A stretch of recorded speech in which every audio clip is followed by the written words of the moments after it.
EWS and এলআইজির ক্ষেত্রে আমরা নিশ্চিতভাবে করব এবং আমাদের ছোট মানে হাফ ছটা পর্যন্ত মানে হাফ কাটা অবধি জায়গা বা তার থেকেও ছোট জায়গা হলে সেখানে আমরা প্ল্যান স্যাংশন দেবো। কিন্তু যেহেতু ছাড়টার একটা মিউনিসিপ্যাল রুলসের বড় অসুবিধা, সেই ছোট ফ্ল্যাটের ক্ষেত্রে ছাদটা আমাদের কম হবে যাতে একটা বাড়ির সাথে একটা বাড়ি লেগে না যায়। কিন্তু সেটা যারা বিল্ডিং স্যাংশন করবে দেখে ছাদটার পরিমাণটাও কম করে ছোট বাড়িগুলো যাতে যারা স্মল পট হোল্ডার্স তারা যাতে ছোট বাড়ি করতে পারে, যাতে কোনোখানে ইলিগাল দরকার না হয়, যাতে টাইমলি মিউটেশন হয়, টাইমলি কনভার্সন হয় যেগুলো অ্যাডেড এলাকায় রয়েছে। এইগুলো দিয়ে আজকে একটা বিল্ডিং রুলস পাস হয়েছে যেখানে ছোট বাড়ির ক্ষেত্রে সেটা ইমিডিয়েটলি 15 দিনের মধ্যে সেই স্যাংশন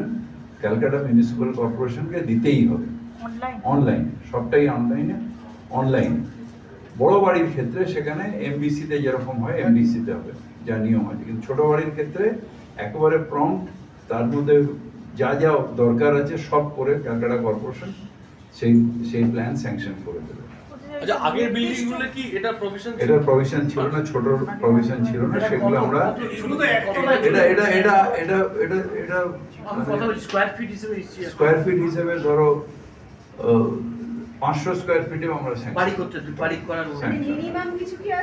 কোনো মিনিমাম নেই, কিছু নেই। এলিজিবল হলে আমার মানে করার মতন হলেই আমরা এটা স্যাংশন, এবং এটার জন্য এখন যেরকম আমরা করছি, এখন ওরা আসছে আমাদের কাছে, আমরা আবার বলে দিচ্ছি সেইভাবে দরকার নেই, এখন পুরো অনলাইনে এটা হয়ে যাবে। অনলাইনে অ্যাপ্লাই করলে হবে, এবং অনলাইনে অ্যাপ্লাই করে প্রিন্ট পর্যন্ত করে নেওয়ার পরে আমরা ইন্সপেকশন করে, যাতে মানুষকে আটকে না থাকে।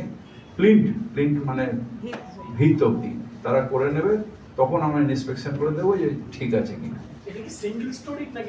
সিঙ্গেল, ডাবল, ট্রিপল হয়ে যাবে।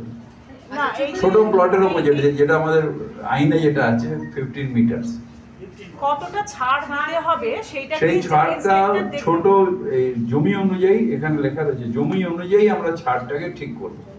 ছোট প্লট যদি আমি পুরোটাই ছাড় দিই, নির্দিষ্ট বড়োর ক্ষেত্রে যেরকম আছে যেগুলো দমকলের রুলসে আছে, ছোটর ক্ষেত্রে সেরকম ম্যাক্সিমাম কত কাঠা জমি? 3 কাঠা। 3 কাঠা।